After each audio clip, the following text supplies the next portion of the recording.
Welcome to the feast, my whole team off the leash. We don't know defeat. Everybody eat, hey, you know I'm a beast.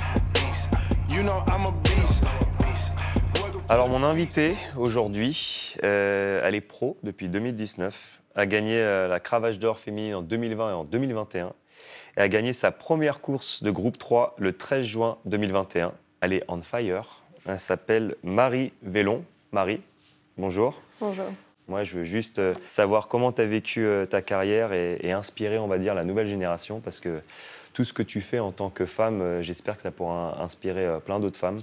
Et ma première question, elle est simple, c'est est-ce que tu as toujours rêvé d'être jockey? Depuis vraiment toute petite, j'ai toujours rêvé de ça. J'avais un modèle familial, mon oncle, qui était jockey, et depuis toute petite, je voulais être comme lui. Je suis amoureuse des chevaux, je suis amoureuse de la vitesse. Donc tu as commencé à quel âge? J'ai commencé à monter à poney, je devais avoir 5 ans par là. 5 ans, ok.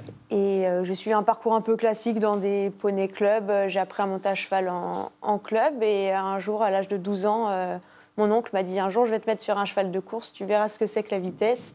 Et c'est ce qu'il a fait. J'avais 12 ans, j'ai commencé, et depuis, j'ai T'as pas eu peur au début, quand même, quand ça va vite On a 12 ans, on n'a jamais peur. T'es jamais tombé petit? Aussi, si. Parce que moi, j'ai mis mon fils au poney. Hein. Et quand il est tombé, j'ai fait quand même. C'est les parents qu'on perd. Ah bah ouais. Ouais. Donc à 12 ans, tu commences vraiment là la vitesse. Et puis ça. après, qu'est-ce qui se passe? Comment tu fais pour après devenir Eh professionnel? ben, on convainc ses parents. Première chose. Non, j'ai passé mon brevet au moment de s'orienter vers un lycée. Je voulais pas d'autre école que l'école des courses hippiques. Donc j'ai convaincu mes parents qui étaient vraiment contre, qui voulaient plus un parcours classique avec une seconde générale et des diplômes. Quand on est jeune, on n'a pas peur, mais en tant que parent, ça peut impressionner de se dire on l'envoie dans le grand bain, on ne sait pas où elle va. Donc toi, dans ta tête, tu avais ton rêve, tu as rêvé en grand, tu t'es dit de toute façon, moi je veux devenir professionnel. Exactement. C'est ce qui motive, hein, quand on dit quand on veut, on peut, et on fait tout pour pouvoir. Et donc là, comme je disais tout à l'heure, tu es un peu on fire, 2 années de suite. Tu gagnes ce trophée, tu as l'impression que c'est que le début, qu'il y a encore beaucoup de choses à prouver. Est-ce que tu t'es surpris toi-même de commencer aussi bien? Ouais, on ne se rend pas compte quand on est dans la chose, quand on est dans le move de ce qu'on a et ce qu'on a fait. On regarde plus à ce qu'on n'a pas fait et ce qu'on va pouvoir faire encore mieux. Mais c'est vrai qu'avec du recul, il faut apprendre à regarder d'où on vient et d'où on part. Et si, je peux être fière, mais pour moi, rien n'est encore acquis et tout est encore à prouver. Et j'ai pas l'impression de travailler, j'ai pas l'impression d'avoir fait des sacrifices, même si j'ai laissé un peu ma vie d'adolescente et de jeune fille, entre guillemets, de côté. Les filles de mon âge font pas ce que je fais moi. Mais je pense que je suis là où je voulais être quand j'avais 10 ans, et donc il n'y a aucun sacrifice. Donc c'est quoi ton prochain objectif, ou est-ce que tu as encore un rêve que tu veux accomplir? Des rêves, on en a plein la tête, on n'en a jamais assez, mais non, l'objectif principal pour moi, c'est de réussir ces 2 années à les multiplier encore par 10 s'il faut. D'ailleurs, c'est quoi le record de cravache d'or? C'est quoi pour une fille? Parce que là, tu l'as gagné 2 années de suite, c'est quoi On entre un peu dans le système, il n'y avait pas beaucoup de filles avant. Ouais. Donc le système. Parce que c'est en train de se mettre en place. Voilà, exactement. C'est un peu en train de se mettre en place, donc je pourrais même pas.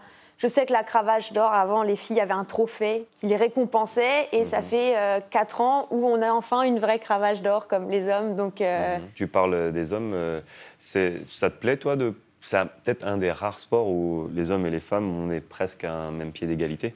Je trouve ça... Je vais pas jouer la féministe sur le plateau, mais non, je trouve ça génial de pouvoir être en concurrence avec les hommes et de pouvoir faire la même chose, parce qu'on a la même passion, on a le même métier, on a la même envie de compétition, et c'est ce qui est beau dans ce sport, c'est de pouvoir partager entre hommes et femmes.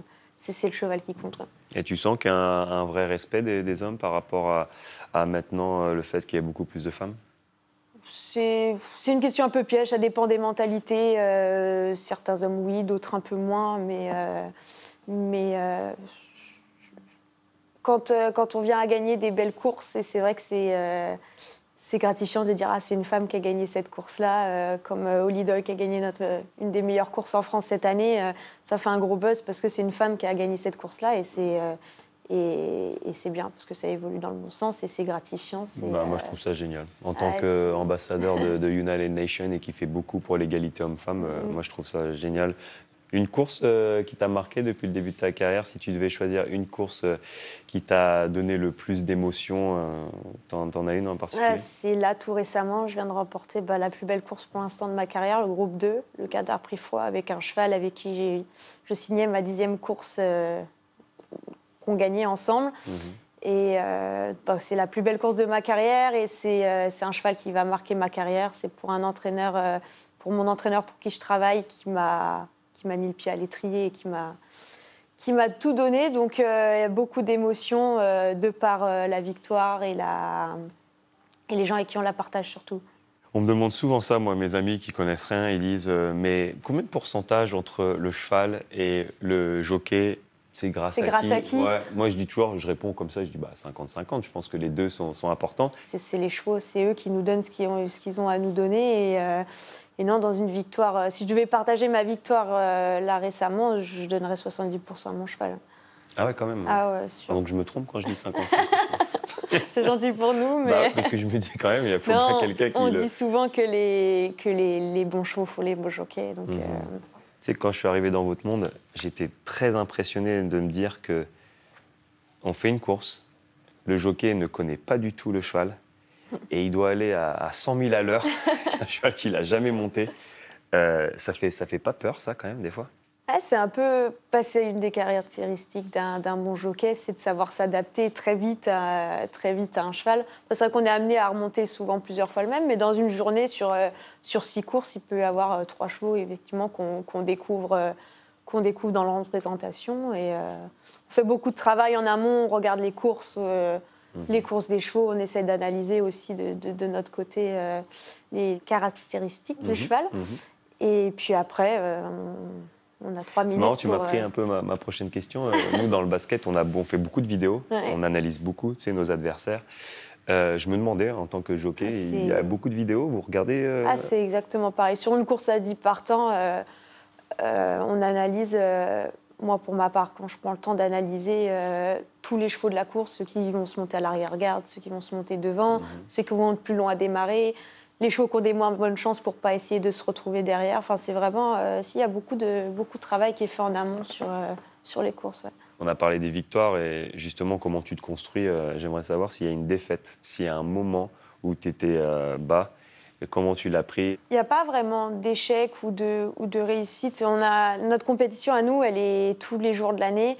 Et donc, il y a des mois où on va vraiment remporter beaucoup de courses et il y a des mois où, sans rien changer, sans savoir pourquoi, des mois beaucoup plus creux. Et donc, est-ce que tu te remets en question là ou tu te dis non, c'est la faute des chevaux, de toute façon, j'avais des chevaux pas très bons? Au début, on se remet en question beaucoup et en fait, avec l'expérience et le temps, on apprend que...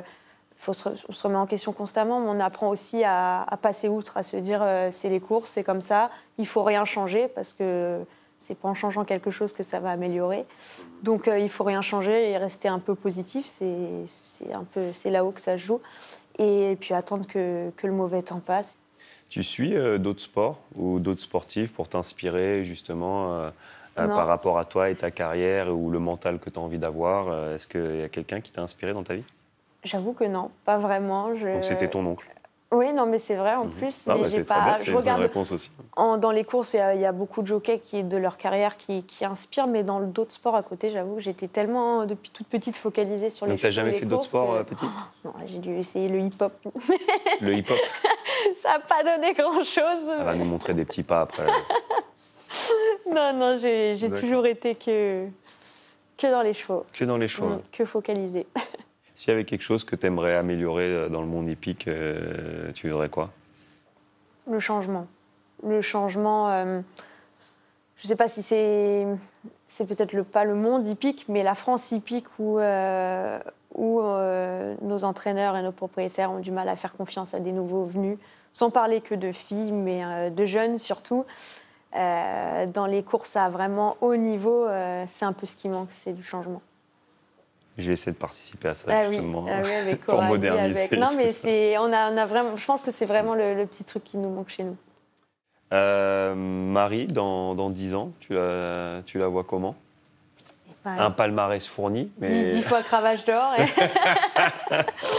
Donc si tu avais une petite fille devant toi et qui dirait « je voudrais être comme toi », tu lui donnerais quoi comme conseil? Il faut y croire et comme je disais tout à l'heure, quand on veut, on peut. Et si on travaille dur pour ce qu'on veut vraiment, on touche un peu plus notre rêve d'enfant, entre guillemets, tous les jours un peu plus. Ouais. Bon bah Marie, merci pour ton temps. Merci à toi. Et puis à très bientôt. À plaisir. Retrouvez toutes les masterclass sur equidia.fr.